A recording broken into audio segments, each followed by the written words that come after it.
Wu pressed her back against the cold metal wall of her cell. The surface was smooth and dark like black glass. She had been counting days since the aliens captured her ship. 6 months, 183 days to be exact. She counted everything now. It helped keep her mind sharp. The cell was small, barely 3 meters wide. A thin sleeping pad lay in one corner. A strange toilet that sucked waste into the floor sat in another corner. There were no windows. The only light came from strips along the ceiling that never turned off completely. Wu hated that. She missed darkness. She missed Earth's night sky. Her cellmate stirred on the opposite side. Jin was not human. She looked almost like a large cat that walked on 2 legs. Her fur was silver blue, and her eyes glowed faintly in the dim light. When Wu first arrived, she had been terrified of Jin. Now, the alien woman was her only friend in this horrible place.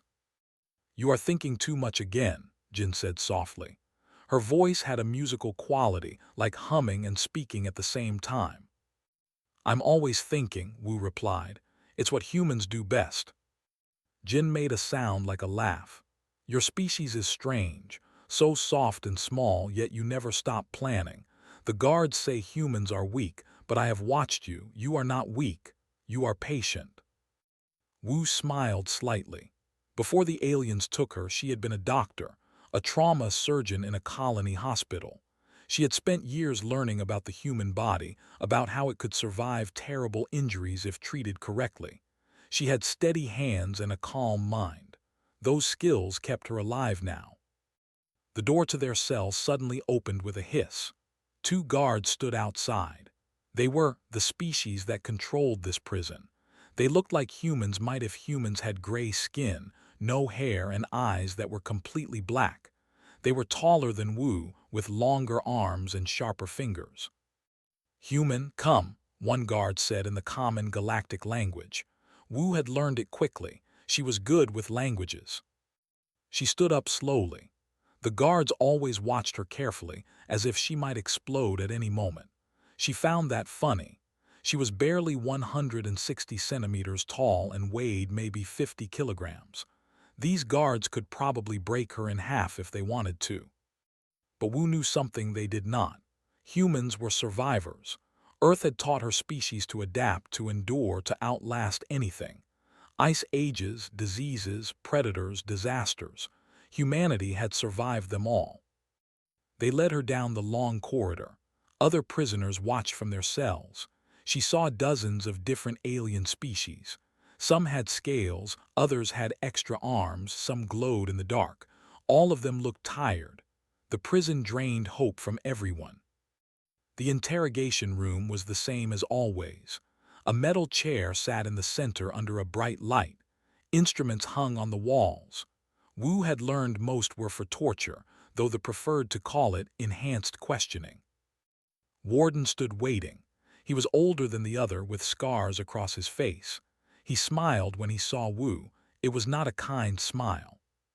"The human doctor," he said. "Sit." Wu sat in the chair. Metal bands automatically locked around her wrists and ankles. She did not struggle. Struggling only made things worse. "Today we will discuss your brother," said. He brought up a holographic image. It showed a man's face. Yang. Wu's heart jumped, but she kept her expression neutral. She had not seen her brother in 3 years, not since she left for the colony.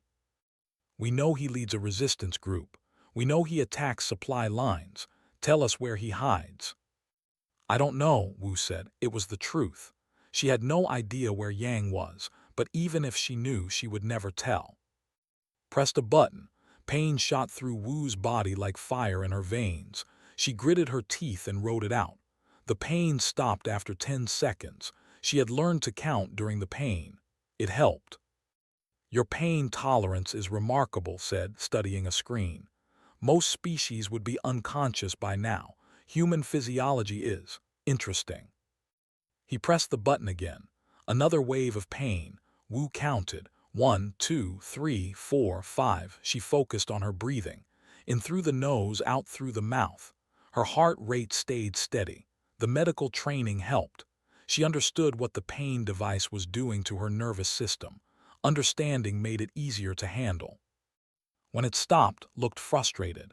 You humans are either very brave or very stupid. Maybe both, Wu gasped.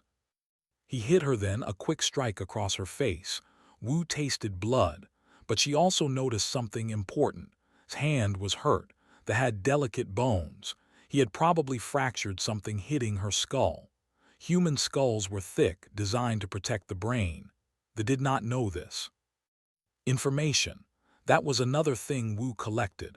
Every interaction taught her something about her captors. They were physically weaker than they looked. They could not handle bright light well. They ate only once per day and became sluggish before meals. Their hearing was poor compared to humans. Knowledge was power. Wu was building an arsenal of knowledge. After 2 more hours of questioning and pain, the guards took her back to her cell. Jin helped her to the sleeping pad. Wu's body ached, but nothing was broken. Nothing was ever broken. They were careful. They needed their prisoners alive. You should tell them something, Jin said gently. Even a lie, just to make them stop hurting you. No, Wu said. Pain ends, but betrayal lasts forever. My brother is fighting for freedom. I won't help them catch him. Jin was quiet for a moment. Then she said, 50 cycles ago, a prisoner escaped from this facility. Only one in the prison's entire history. The guards still talk about it. They say it is impossible to escape from Obsidian Gate. What happened to that prisoner? Wu asked. No one knows. The security records were erased, but the guards fear it could happen again. That is why they are so careful. Wu filed that information away. Escape. It seemed impossible, but impossible just meant no one had figured out how yet. Later, when Jin was asleep, Wu did her exercises. Push-ups, sit-ups, squats. She did them every day, staying as strong as possible in the small space. Her muscles ached from the interrogation, but she pushed through. Pain was temporary. Weakness was a choice. As she exercised, she thought about the prison systems, the neural dampeners that made most prisoners docile. They did not affect her as strongly. She could still think clearly, could still plan. The force fields that locked the cells. They required a lot of power. The guard rotations that happened every 8 hours. The medical scans that checked prisoners weekly. Patterns, weaknesses, opportunities. Wu was a doctor. She knew how to diagnose problems and find solutions. This prison was just another problem. Somewhere there was a solution. She just needed to find it. She finished her exercises and lay down on the pad. Tomorrow there would be another interrogation. More pain, more questions, but also more information, more pieces of the puzzle. Wu smiled in the darkness. The thought humans were weak. They thought she was helpless. Let them think that. Underestimation was an advantage. Her brother was out there fighting. Her people needed her. And Wu was patient. She would wait. She would learn. And when the moment came, she would act. The guards had made one critical mistake. They had given her time. And time was something humans knew how to use. The alarm screamed through the prison like a wounded animal. Wu jerked awake, her heart pounding. Red lights flashed in the corridor outside her cell. She had never seen the prison like this before. What is happening? Jin pressed against the energy barrier that served as their cell door. Her ears were flat against her head, a sign of fear. Through the barrier, Wu could see guards running. Prisoners in other cells were shouting. The noise was incredible. Then she heard it. The sound of fighting, crashes, screams. Something metal hitting something soft. A riot, Wu said, in another cell block. The riot lasted for 3 hours. Wu and Jin sat in their cell, listening to the chaos grow and then slowly die down. When silence finally came, it was worse than the noise. Silence in a prison meant someone had lost. The guards came 6 hours later. They looked angry. Their black eyes seemed even darker than usual. They opened the cell and grabbed Jin. No, Wu jumped forward, but an energy whip caught her across the chest. She fell back, gasping. The weapon left a burning line across her skin. The prisoners in Block 7 started the riot. the lead guard said. "Your cellmate's species helped them. She will be punished." They dragged Jin away. She did not fight. Fighting only made punishment worse. Everyone in the prison knew this. Wu sat alone in the cell for the rest of the day. Her chest hurt where the whip had hit her, but the pain was fatting. That was another human advantage. Their bodies healed quickly compared to many alien species. The burn that would take other beings weeks to heal would be mostly gone from Wu in days. When the guards finally brought Jin back, Wu felt her stomach drop. Her friend was barely conscious. They had beaten her badly. Blood matted her silver-blue fur. One of her legs bent at a wrong angle. Her breathing was shallow and quick. The guards threw Jin onto the floor and left. The cell door sealed behind them. "Jin," Wu crawled to her friend's side. She checked for a pulse. It was there but weak, too weak. Wu's medical training took over. She examined Jin's injuries with careful hands. Broken leg, cracked ribs, internal bleeding probably. The aliens had been thorough. "I need supplies," Wu shouted at the ceiling. "Medical supplies, she is dying." No one answered, no one cared. Panic tried to rise in Wu's chest, but she pushed it down. Panic was useless. She needed to think. She needed to act. But with what she had nothing. No tools, no medicine, no equipment. Jin made a small sound like a kitten in pain. Her eyes opened slightly. "Wu, it hurts." I know, stay with me." Wu looked around the cell desperately. There had to be something, anything. Her eyes landed on the thin sleeping pad, the toilet, the energy barrier, and then she saw it. The wall panel near the door, the one that controlled the cell's systems. An idea formed, a crazy idea, but Wu had no other options. She grabbed the sleeping pad and tore it open. Inside was a thin layer of foam and a flexible metal support structure. She pulled out one of the metal strips. It was thin but strong. Moving to the wall panel, Wu at the edges with the metal strip. The panel did not want to open. She pushed harder. Her fingers ached. The metal bit into her hands, cutting the skin. Blood made her grip slippery. "Come on," she whispered, "come on." Something inside her body changed. She felt it like a switch flipping. Her heart rate increased. Her muscles tightened. Energy flooded through her limbs. The pain in her hands disappeared, pushed away by something stronger. Adrenaline. Her body was dumping adrenaline into her bloodstream. With a sound like breaking plastic, the panel popped open. Inside were wires and circuits. Wu had no idea what most of them did, but she recognized the basic structure. Power distribution. All prisons needed it. She grabbed 2 wires and pulled. Sparks flew. The lights in the cell flickered. And then something else flickered too, the energy barrier. For just a second, it disappeared. That second was enough. Wu lunged through the doorway, grabbing the medical kit she had seen hanging on the corridor wall during her many walks to interrogation. She pulled it into the cell just as the barrier snapped back into place. Her hands were shaking. No, her whole body was shaking. She had just done something impossible. She had opened the panel with her bare hands. She had ripped through metal and plastic like paper. But there was no time to think about that. Jin was dying. Wu opened the medical kit. The contents were designed for physiology, but some tools were universal. Bandages, antiseptic, pain medicine, and a bone stabilizer. She worked quickly. First, she gave Jin the pain medicine. Then she cleaned the wounds. Her hands were steady now, back in familiar territory. This was what she was trained for. This was what she was good at. The broken leg was the biggest problem. Wu used the metal strips from the sleeping pad as splints. She wrapped them with torn pieces of her own uniform. The bone stabilizer would help, but Jin needed real medical care. Hours passed. Wu worked without stopping. She monitored Jin's breathing, checked her pulse, applied pressure to stop bleeding. Her own hands were cut and bleeding from opening the panel, but she ignored them. Finally, Jin's breathing steadied. The color began to return to her fur. She opened her eyes and looked at Wu. "You saved me," Jin whispered. "You are my friend," Wu said simply. "That is what friends do." But even as she said it, Wu was thinking about what had happened. The surge of strength. The way her body had responded to desperation. She had always known humans could do incredible things under pressure.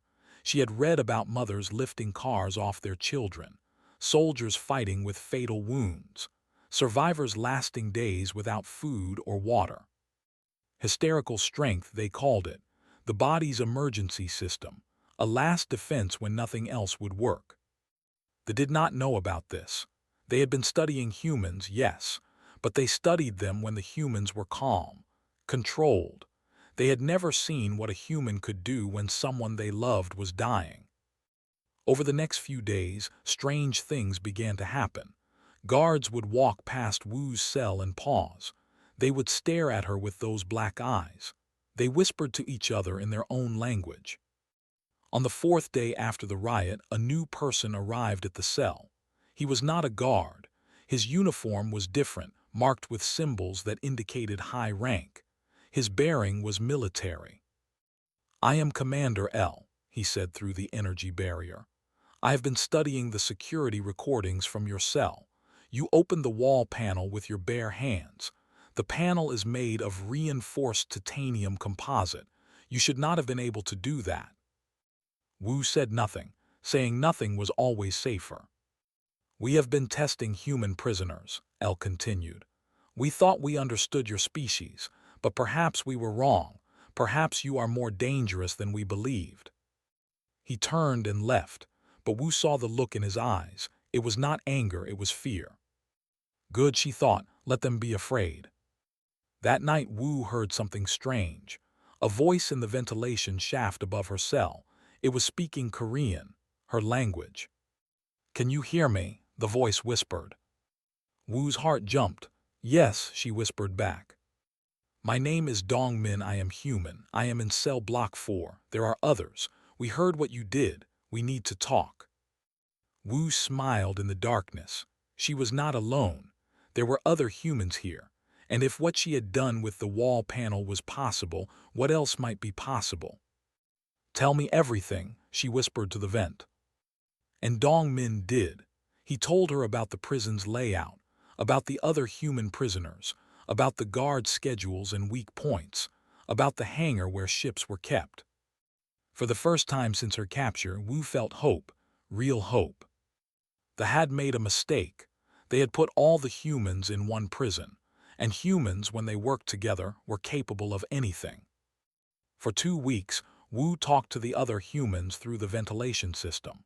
She learned that 6 humans were imprisoned in Obsidian Gate, 6 out of thousands of prisoners.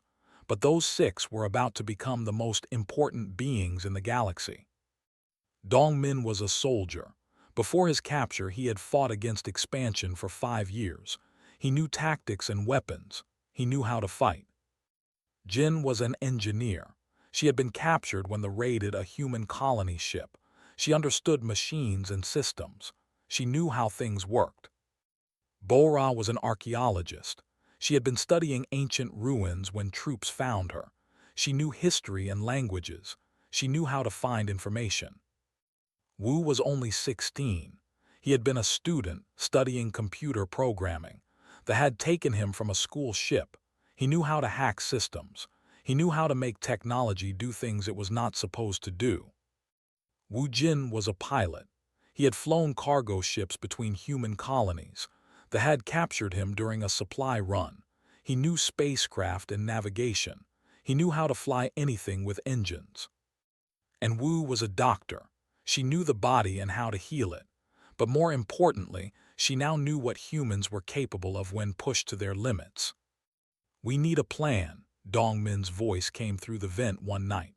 "Commander is increasing security around all human cells. I heard guards talking. They want to transfer us to a research facility in 48 hours. "Research facility?" Wu asked. "They want to study us, to see if they can use human biology as a weapon. They will cut us apart to understand how we work." Wu felt cold anger settle in her stomach. Then we leave before they can move us. Escape from Obsidian Gate, Jin said from her corner. Her leg was healing, but she still limped. No one escapes from here. Someone did, Wu reminded her, 50 cycles ago. Through the vent, Dongmin spoke again. I have been mapping the prison. Bora found old blueprints in the archive system. This facility was built on top of an older structure, something from before they controlled this sector. How much older? Wu asked. 10,000 years, Bora's voice came through. She must have been in a cell near Dongmin. And here is the interesting part, the technology in those old blueprints, the design patterns, they are human. Silence filled the cells. Then Wu spoke, his young voice filled with wonder. Are you saying humans built the original structure? I am saying humans were in this part of the galaxy 10,000 years ago, and the technology they left behind is more advanced than anything they have now. Wu's mind raced. If humans had once been here, once been powerful enough to build structures that lasted 10,000 years, then what had happened? Where had they gone? We can use this, Jin said through the vent. If the old human systems are still active, I might be able to access them. They built their prison on top, but they probably do not understand the technology underneath. Can you reach the old systems from your cell? Wu asked. No, but the maintenance tunnels run through the old structure. If I could get to them, I could try. I can get you there, Dongmin said. But we need a distraction, something to pull the guards away from the maintenance areas. An idea formed in Wu's mind. A dangerous idea, but all good ideas felt dangerous. What if we give them what they fear most? Wu said slowly. What if we show them that humans are not weak? She explained her plan. It was simple, too simple maybe, but sometimes the simple plans worked best. The next day, during exercise period, Wu would start a confrontation with a guard. She would show the same strength she had shown opening the wall panel. She would make the afraid. While all attention was on her, Jin and Dongmin would move through the confusion to reach the maintenance tunnels. It is risky, Dongmin said. They might kill you. They might, Wu agreed. But they want to study humans. They will not kill me quickly, and I only need to buy you 30 minutes. I can do a lot in 30 minutes, Jin said confidently. The next morning, Wu prepared herself mentally.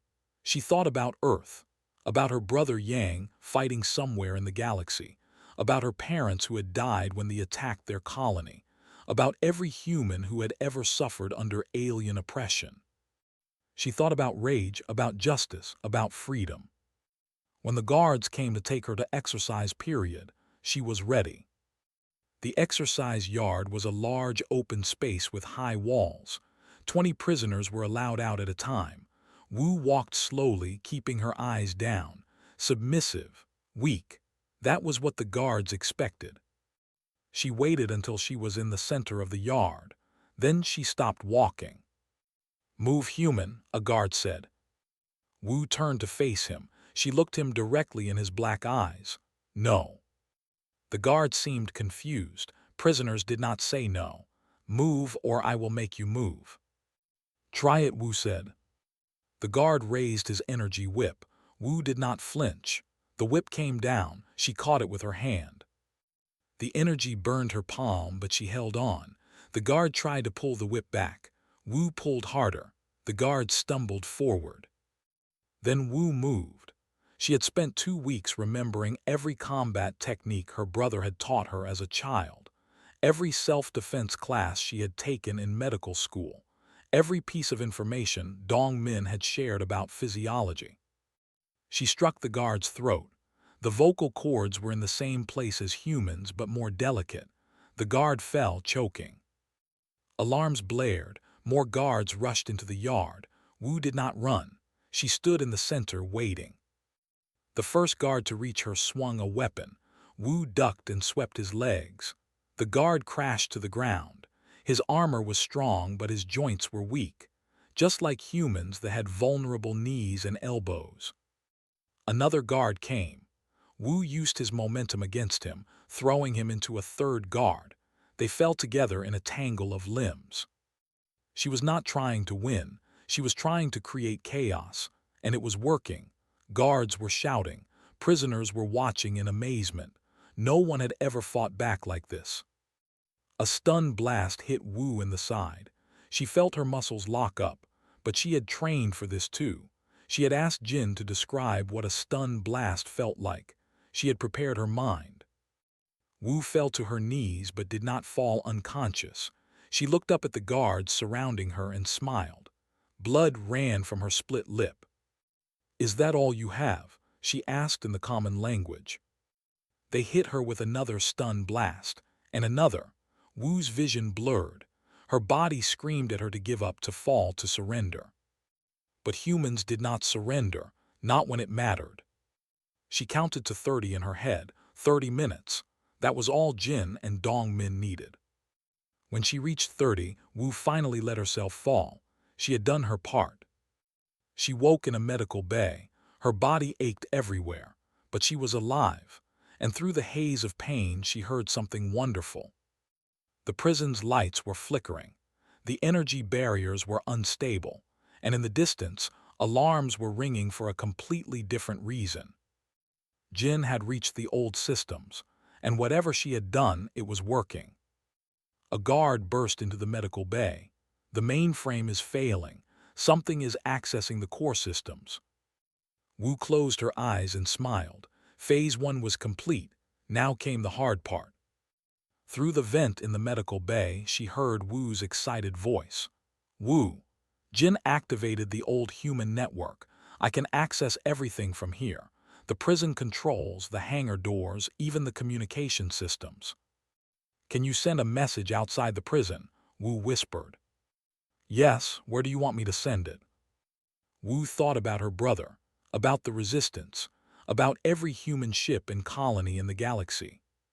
"Send it everywhere," she said. "Tell them Obsidian Gate is falling.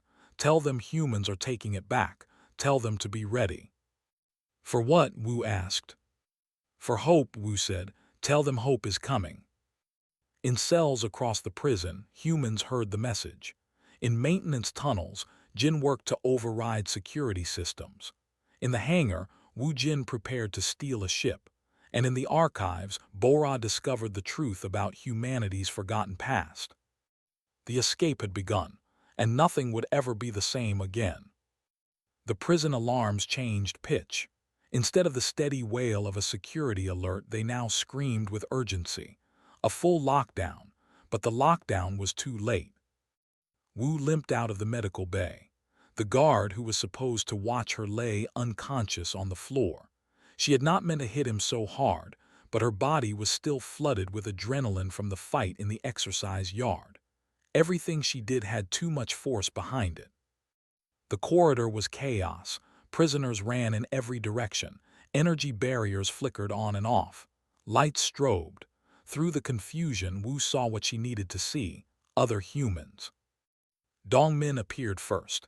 He was bigger than Wu, with broad shoulders and scars on his arms. He carried a stun rifle he had taken from a guard. When he saw Wu, he grinned. "Nice distraction," he said. "Jin is at the main control center. She has full access to the old systems." "Where are the others?" Wu asked. "Wu is with Jin, helping with the computer work. Bora is freeing prisoners in the archive section. Wu Jin is at the hangar." "And Jin?" "Your cellmate is with the other alien prisoners. They are organizing. This is not just a human escape anymore. Everyone wants out." Wu nodded. She had hoped for this. Freedom was not just for humans. Everyone in this prison had suffered. Everyone deserved a chance to escape. They moved through the corridors quickly. Other prisoners joined them. Some were species Wu had never seen before. All of them had one thing in common: they were done being prisoners. A group of guards tried to stop them at a junction. Dongmin raised the stun rifle, but Wu held up her hand. "Let me try something first," she said. She stepped forward and spoke in the common language. "You can fight us or you can let us pass. If you fight, you will lose. Look around, the prison is falling. Your commanders have abandoned you. Save yourselves. The guards looked at each other. Then slowly, they lowered their weapons and stepped aside. Smart choice, Dongmin said as they passed. They reached the control center to find Jin and Wu surrounded by holographic screens. Jin's hands moved impossibly fast across the controls.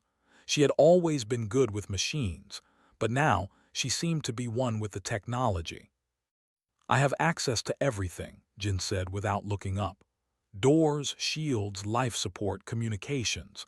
The old human systems are amazing. They are like nothing I have ever seen. Can you open the hangar doors? Wu asked. Already done. Wu Jin should have access to the ships now. Wu looked up from his screen. His young face was serious. There is a problem, though. Warden has activated the self-destruct system. The entire prison will explode in 2 hours. Wu felt her stomach tighten. Can you stop it? No, Jin said. The self-destruct is on a separate system. I cannot access it from here. Where is the control? Dongmin asked. In the warden's office, top level. They all looked at each other. The top level was the most heavily guarded part of the prison. I will go, Wu said. Not alone, Dongmin said. I am coming with you. We all go, Jin said, together. Wu nodded. I can override security doors from my tablet. I am coming too. They left the control center and headed for the upper levels. The path was dangerous. Guards still patrolled, and not all of them were ready to surrender. At one checkpoint, they had to fight. Dongmin used the stun rifle while Wu fought hand-to-hand. She was still learning the limits of her enhanced strength. When she punched a guard, he flew backward 3 meters and hit the wall hard enough to dent the metal. Remind me never to make you angry, Dongmin said. They climbed higher. Other freed prisoners joined them. Jin appeared with a group of her people. Bora arrived with former archive workers. The group grew larger with every corridor. Finally, they reached the warden's office. The door was sealed. Wu tried his tablet, but the door would not open. It is not electronic, he said. It is mechanical, old style. Wu looked at the door. It was thick metal with a physical lock. She remembered the wall panel in her cell, the surge of strength when Jin was dying. She placed her hands on the door. Then she thought about everything that had brought her here. Her captured ship, 6 months of torture, Jin bleeding on the floor, her brother fighting alone in the galaxy, her parents' death. Rage filled her, not wild rage, controlled rage, the kind that gave focus instead of taking it away. Wu pulled, metal screamed. The door frame bent, she pulled harder, her muscles burned, her hands bled, but the door moved. With a final wrenching sound, the door tore free. Inside, Warden stood behind his desk. He was not alone. Commander L was with him, along with 6 elite guards. You cannot stop this, said. The prison will explode, you will die here. Then you will die too, Wu said. I am willing to die to stop you humans, said. Your species is too dangerous to be allowed to live. When the galaxy learns what you are capable of, there will be war. There is already war, Dongmin said. You started it when you began capturing innocent people. L raised a weapon. Stand down, you are still prisoners. But then something happened that no one expected. The elite guards lowered their weapons. Sir, one guard said, we did not sign up to die for your pride. These prisoners have shown more honor in one day than the warden has shown in years. His face twisted with anger. Traitors, all of you. He reached for the self-destruct control.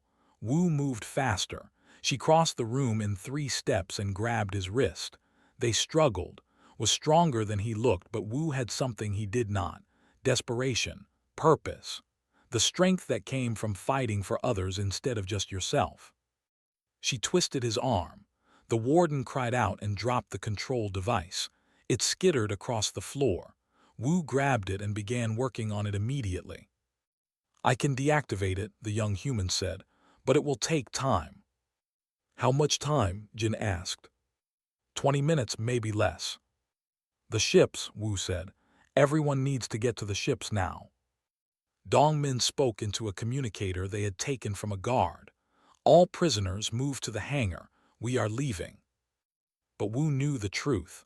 Not everyone would make it in 20 minutes. The prison was huge. Some prisoners were on the far side. Go, she said to the others. I will stay here with Wu. We will deactivate the self-destruct. If you stay, we all stay, Jin said. Wu looked around at the faces watching her. Human and alien, old and young. All of them had become something more than prisoners. They had become a family. Fine, she said, then we work fast. For the next 15 minutes, they worked as a team. Wu handled the self-destruct device. Jin and Bora coordinated the evacuation over the communication system. Dongmin and Jin made sure the path to the hangar stayed clear. Wu watched Warden. He sat in the corner, defeated. Commander L stood nearby, silent. Why? L finally asked. Why do you fight so hard? You could have escaped alone. Why risk your life for others? Wu thought about the question. Because that is what humans do. We protect each other. We die for each other. It is not always logical, but it is who we are. Your species is strange, L said, but there was respect in his voice now. I got it, Wu suddenly shouted. The self-destruct is deactivated. Cheers erupted from the group, but Wu felt no relief. Something was wrong. She could feel it. Then she saw it. On the computer screen behind, a new countdown, a backup system. Run, Wu shouted. They ran, all of them, through corridors and down ramps. Behind them, explosions began as the backup self-destruct started its work. The prison was destroying itself in sections. They reached the hangar with seconds to spare. Ships were already taking off, filled with freed prisoners. Wu Jin stood at the controls of a large transport ship, waving them forward. This is the last one, hurry. They scrambled aboard. The ship lifted off just as a massive explosion rocked the hangar. Metal and fire filled the space behind them. Wu Jin pushed the engines hard. The ship accelerated, racing away from Obsidian Gate. Through the viewports, they watched as the prison exploded in a brilliant flash of light. It was over, they were free. But as Wu looked around at the exhausted faces of the survivors, she knew this was not an ending. It was just the beginning. The asteroid base was hidden deep in an unmapped sector. It had been a mining station once, abandoned for decades. Now it served as a temporary home for over 2,000 freed prisoners from 47 different species. Wu stood on an observation platform, looking at the stars. 3 weeks had passed since the escape. 3 weeks of organizing refugees, treating injuries, and trying to figure out what came next. Behind her, she heard footsteps. She turned to see a man she had not seen in 3 years. Yang, her brother. Wu, he said softly. She ran to him. They held each other for a long time, neither speaking. Words were not needed. I searched everywhere for you, Yang finally said. When I heard about Obsidian Gate, I could not believe it. My little sister broke out of the most secure prison in the galaxy. I had help, Wu said, a lot of help. Yang looked around at the busy base. Freed prisoners worked together, building living spaces, organizing supplies, and setting up defenses. Humans worked alongside dozens of alien species. You did more than escape, Yang said. You started a movement. The story is spreading across the galaxy. The human girl who could not be broken, the prisoners who became an army, they are furious. Good, Wu said. Let them be furious. Over the next few days, more ships arrived. Resistance fighters from a dozen systems. Colony ships filled with humans who had been hiding. Even some soldiers who were tired of their empire's cruelty. Bora called a meeting in the main hall. She had been working non-stop on the information she had found in the prison archives. I need to show you all something, she said. Holographic images appeared, showing star maps, ancient buildings, and old Earth texts. 10,000 years ago, humanity was not limited to a few scattered colonies. We were everywhere. We built cities on 1,000 worlds. We created technology that made the current galactic powers look primitive. The crowd murmured. This was impossible. Humans were supposed to be a young species, barely beginning to reach the stars. What happened to them? Someone asked. That is the mystery, Bora said. All the records stopped suddenly. No war, no disaster mentioned, just silence. Ancient humanity disappeared, but they left something behind. She changed the holographic display. Now it showed a map with hundreds of markers. These are locations of ancient human technology all across the galaxy, sleeping, waiting. Waiting for what? Wu asked. For us, Bora said. The old systems in Obsidian Gate activated when Jin touched them. They recognized her as human. What if all these other systems are the same? What if ancient humanity left us an inheritance and we just need to claim it? The implications were staggering. If humans could access technology from a civilization that once ruled the galaxy, everything would change. Jin stepped forward. I have been studying the data from the prison. The old systems were not just more advanced. They were different, based on principles we do not understand yet. If we could access even a fraction of that technology, we would be unstoppable, Dongmin finished. But Jin raised a concern. They will not sit back and watch you reclaim ancient power. They will hunt you, kill you. You freed prisoners are heroes now, but you will also be targets. Let them try, Wu said. We are done hiding, we are done being victims. The crowd erupted in cheers, humans and aliens alike. They had all suffered, they were all ready to fight. Over the following weeks, the base transformed. Wu Jin trained pilots, Dong Min trained fighters. Jin worked on upgrading their stolen ships with technology reverse-engineered from the old systems. Wu built a communication network that could not be traced. Wu found herself in a strange position. She had never wanted to be a leader. She was a doctor. She wanted to heal, not command, but people looked to her. They trusted her. They had seen what she could do when everything seemed impossible. One evening, Yang found her in the medical bay. She was treating a young alien child who had been injured during the escape. You are good at this, he said, helping people. It is what I trained for, Wu said. But now everyone wants me to be a general or a politician. I do not know how to do those things. You do not have to be a general, Yang said. You just have to be yourself. You showed people that humans are not weak. You gave them hope. That is worth more than any military strategy. Wu finished bandaging the child and sent them off with their parent. She looked at her brother. What happened to us, Yang? 10,000 years ago we were something great. Now we are scattered and hunted. How did we fall so far? Maybe we did not fall, her brother said. Maybe we chose to step back, to let other species grow without our shadow over them. And now that those species have had their time, maybe it is our turn again. A message came through the communication system. It was from a human colony in the outer reaches. They had found one of the ancient sites Bora had marked. They needed help activating it. That is your answer, Yang said. Stop thinking about the past, focus on the future. Wu gathered the core team.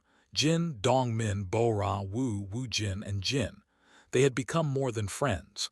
They were a unit, a family forged in fire and pain and triumph. The Empire has issued a bounty, Dongmin said at the meeting. They are calling Wu the human girl. They are offering enough credits to buy a planet for anyone who captures her. The human girl, Wu repeated. I like it, it sounds scary. Everyone laughed. It was a good sound, laughter in the face of danger, very human. We have a choice, Wu said. We can stay hidden, stay safe, or we can do what humans have always done. We can push forward, we can explore, we can fight for what is right. I vote for fighting, Dongmin said. Me too, said Jin. One by one, they all agreed. Even Jin, who was not human but had become part of their family. Then we have work to do, Wu said. "We need to free every human colony still under control. We need to activate the ancient sites. We need to rebuild what was lost. And we need to show the galaxy that humanity is back." News of the Obsidian Gate prison break spread like wildfire across the stars. In space, officials panicked. In neutral territories, people whispered with hope. In human colonies, families celebrated and young people volunteered to join the resistance. The human girl became a legend. The story changed with each telling. In some versions, she could bend steel with her bare hands. In others, she could not be killed. In all versions, she was brave, smart, and refused to give up. But Wu knew the truth. She was not special. She was just a human who did what needed to be done. And there were billions of other humans out there who could do the same if given the chance. 6 months after the escape, Wu stood on the bridge of a newly built ship. The resistance had grown. They now had a fleet of 50 vessels, a network of bases, and the support of dozens of alien species who were tired of oppression. Beside her stood her core team, her brother and Jin. They were about to activate the first ancient human site. No one knew what would happen. "Are you ready?" Yang asked. "No," Wu admitted, "but we are doing it anyway." Jin initiated the activation sequence. The ancient site, a massive structure on an airless moon, began to glow. Energy readings went off the charts, and then, from deep within the structure, something awakened. A hologram appeared. It showed a human woman, but her clothes were strange, ancient. She spoke in a language that was almost like modern Korean but different. Bora translated through a computer. "If you are seeing this, then you have remembered," the hologram said. "You have remembered that humanity does not break. We bend, we adapt, we survive. 10,000 years ago, we left this galaxy to you, the young species. We wanted you to grow without our interference, but we left behind our tools, our knowledge, our legacy. Use them well. Build a better galaxy than we did. And remember, the greatest strength of humanity is not our technology or our bodies. It is our spirit. We never give up, we never surrender, we endure." The hologram faded, the ancient site fully activated. Suddenly, every stolen ship in Wu's fleet upgraded itself. Weapons improved, shields strengthened, engines became faster. The ancient technology recognized them as human and offered its gifts. Wu looked at her reflection in the bridge window. She saw a young woman who had been a prisoner 6 months ago. Now she was a leader, a symbol, a hope. But more importantly, she saw a human, and that was enough. She opened a communication channel to the entire fleet, to every resistance base, to every freed colony. "This is Wu. Some call me the human girl. The thought we were weak because we look fragile. They forgot that humanity survived ice ages, plagues, and extinction events. We did not climb to the top of Earth's food chain by giving up. Today, we remind the galaxy who we are. We are humans. We endure. We adapt. We protect each other. And we are done being afraid." The fleet cheered. Across the galaxy, millions heard her words. And then something impossible happened. A signal reached them from beyond the edge of mapped space. It was in ancient human language. Bora translated, her voice shaking. "If you are hearing this, you have remembered who you are. Now come find us. Humanity's true test awaits beyond the veil. We have been waiting for you. It is time to come home." Wu looked at her brother, at her friends, at the stars. "Well," she said with a smile, "I guess we have a new mission." The ships turned toward the unknown, toward mystery, toward home. The prison break had been just the beginning. Now the real adventure started. And whatever waited beyond the veil, Wu knew one thing for certain. Humanity was ready.